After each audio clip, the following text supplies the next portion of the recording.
இந்த டான்சில்ஸ் வந்து எதனாலலாம் வருது அப்படின்னு பார்த்தோம்னா ரெண்டு காரணங்கள் இருக்கு. ஒன்று பாக்டீரியல் இன்ஃபெக்ஷனால வரலாம், இல்ல வைரல் இன்ஃபெக்ஷனால வரலாம். Group A streptococcal bacteria. So இதுதான் வந்து மேஜரான ஒரு ஆர்கனிசமா இருக்கு டான்சிலைட்டிஸ்ன்ற மாதிரி பிரச்சனைகள் வருது. அண்ட் அதே மாதிரி வைரல் டான்சிலைட்டிஸ் இருக்கு. அவங்களுக்கு அதோட சேர்ந்து வந்து மூக்குல இருந்து சளி வருது, கன்ஜெஷன் இந்த மாதிரி கம்ப்ளைண்ட்ஸ் எல்லாம் இருக்கும். ஸோ இந்த மாதிரி இருக்குன்னா அது வைரல் டான்சிலைட்டிஸ். அந்த வைரல் டான்சிலைட்டிஸ் வந்து அப்படின்னா உங்களுக்கு ஆட்டோமேட்டிக்கா அதுவே வந்து கொஞ்சம் நல்லா சரியாயிடும். நம்ம முன்னாடி பார்த்த சிம்டம்ஸ்லாம் வந்து இந்த பாக்டீரியல் டான்சிலைட்டிஸ்ல தான் வரும். சிவியரான டான்சிலைட்டிஸ் இருக்கும்போது அவங்களுக்கு காதுகள்ல கூட வலி வரும். அண்ட் எதுவுமே சாப்பிட மாட்டாங்க, குழந்தைகள் வந்து எதுவுமே சாப்பிட மாட்டாங்க. ஸோ அந்த மாதிரி நிறைய பிரச்சனைகள் வரும், வாய் துர்நாற்றம் வரும்.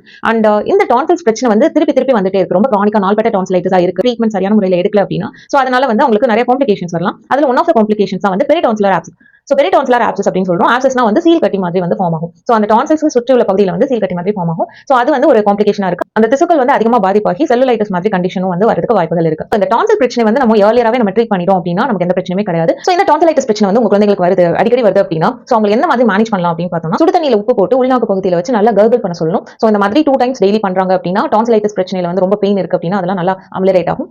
2 டைம் கண்டிப்பா பிரஷ் பண்ண சொல்லுங்க. சோ வாயில வந்து ஏதாவது கிருமிகள் இருந்தாலோ, ஏதாவது பிரச்சனைகள் இருந்தாலோ, பற்கள்ல வந்து ஏதாவது பிரச்சனைகள் இருந்தாலோ, பல் சொத்தை காரணமா கூட நமக்கு இந்த மாதிரி கிருமிகள் வந்து தொண்டை வழியா போய் நமக்கு இந்த டான்சிலைட்டிஸ் பிரச்சனை வந்து உருவாக்கலாம். சோ அதனால வந்து 2 முறை கண்டிப்பா வந்து குழந்தைகளை பிரஷ் பண்ண சொல்லணும். மார்னிங் அண்ட் நைட் வந்து கண்டிப்பா பிரஷ் பண்ண சொல்லணும்.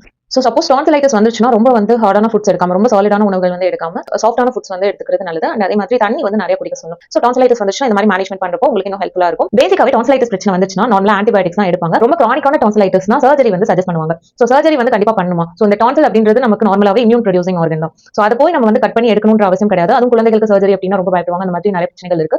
சோ இந்த டான்சிலைட்டிஸ் பிரச்சனையை வந்து சரி பண்றதுக்கும் அண்ட் அது திருப்பி திருப்பி வராம தடுக்கிறதுக்கும் வந்து ஹோமியோபதியில நிறைய மருந்துகள் இருக்கு. சோ ஹோமியோபதி மருந்து வந்து குழந்தைகளுக்கு ரொம்ப ஹெல்ப்ஃபுல்லா இருக்கும். மற்ற டேப்லெட்ஸ் மாதிரி ரொம்ப கஷ்டமா இருக்காது, எடுக்கிறதுக்கு ரொம்ப ஈஸியா இருக்கும். அண்ட் அதே மாதிரி ஃபியூ டேஸ்லயே வந்து நல்ல ரிலீஃப் கிடைக்கும். எல்லாருக்கும் காமனா ஒரு மெத்தட் இருக்கும், ஹோமியோபதி மெடிசன்ஸ் எடுத்தாலே லேட்டா தான் கேட்கும் அந்த மாதிரிலாம். பட் அது கண்டிஷன்ஸ் பொறுத்து. டான்சிலைட்டிஸ் மாதிரி கண்டிஷன்லாம் வந்து ஃபியூ டேஸ் வந்து இருக்கும் அண்ட் போயிடும். இந்த மாதிரி கண்டிஷன்ஸ்லாம் வந்து ஹோமியோபதி மெடிசன்ஸ் எடுக்கும்போது ரொம்ப நல்ல கேட்கும், நல்ல ரிலீஃப் இருக்கும். சோ ஹோமியோபதி மெடிசன்ஸ்ல எந்த சைடு எஃபெக்ட்ஸும் இருக்காது. ஃபர்ஸ்ட் மேஜர் மெடிசன் என்ன அப்படின்னு பார்த்தோம்னா சோ பெலடோனா. சோ ஃபர்ஸ்ட் நமக்கு இந்த டான்சில்ஸ்ல வந்து ரொம்ப இன்ஃப்ளமேஷன், ரொம்ப ரெட்னஸ் செவந்து இருக்கு, அந்த மாதிரி ரொம்ப கன்ஜஸ்டடா இருக்கு, எச்சு கூட முழுங்கவே முடியல, தண்ணி குடிக்க முடியல, இல்ல ஃபுட் எதுவுமே சாப்பிட முடியல அப்படின்னா இந்த மெடிசன் ரொம்ப ஹெல்ப்ஃபுல்லா இருக்கும். சோ அதோட சேர்ந்து ஃபீவர் வந்து ஸ்டார்ட் ஆகுது, ஃபீவரோட சேர்ந்து ஹெடேக் இல்ல நாசியா வாமிட்டிங் இந்த மாதிரி சென்சேஷன் இருக்கு அப்படின்னா இந்த மெடிசன் வந்து ரொம்ப ஹெல்ப்ஃபுல்லா இருக்கும். சோ அடுத்த மெடிசன் என்ன அப்படின்னு பார்த்தோம்னா ஹெபாசில். சோ இந்த மெடிசன் வந்து நமக்கு டான்சிலர் ஆப்சஸ், அதாவது தொண்டையில வந்து அந்த டான்சில் பகுதியில வந்து சீல் கட்டி மாதிரி ஃபார்ம் ஆகுது. அப்படி இல்லனா நமக்கு நார்மல் டான்சிலைட்டிஸ் பிரச்சனையிலே வந்து அதுல வர வந்து வலி வந்து ரேடியேட் ஆகும்போது இந்த மெடிசன் எடுத்தோம்னா ரொம்ப ஹெல்ப்ஃபுல்லா இருக்கும். சோ அதே மாதிரி அந்த டான்சில்ல வந்து நமக்கு பஸ் பாக்கெட்ஸ்லாம் வந்து ஃபார்ம் ஆயிருக்கு அப்படின்னா இந்த மெடிசன் வந்து ரொம்ப ஹெல்ப்ஃபுல்லா இருக்கும். And streptococcal. சோ இந்த மெடிசன் வந்து எதுக்கு ஹெல்ப்ஃபுல்லா இருக்குன்னா பாக்டீரியல் டான்சிலைட்டிஸ் வந்து again and again ரிப்பீட்டடா வராம இருக்கிறதுக்கு. அண்ட் சோ ஒன்ஸ் வந்து பாக்டீரியல் டான்சிலைட்டிஸ் அந்த மாதிரி இன்ஃபெக்ஷன் ரொம்ப சிவியரா வந்துருச்சு அப்படின்னா அடுத்து வந்து உங்களுக்கு அந்த இம்யூனிட்டி வந்து பூஸ்ட் பண்றதுக்கு இந்த மெடிசன் வந்து ரொம்ப ஹெல்ப்ஃபுல்லா இருக்கும். அண்ட் இது வந்து அடுத்தடுத்த ரெக்கரன்சி வந்து நல்லா பிரிவென்ட் பண்ணும். அண்ட் ஆல்ரெடி வந்து உங்களுக்கு டான்சிலைட்டிஸ் பிரச்சனை வந்து இல்ல சர்ஜரி வந்து பண்ணிருக்காங்க, டான்சில்ஸ் வந்து ரிமூவ் பண்ணிருக்காங்க,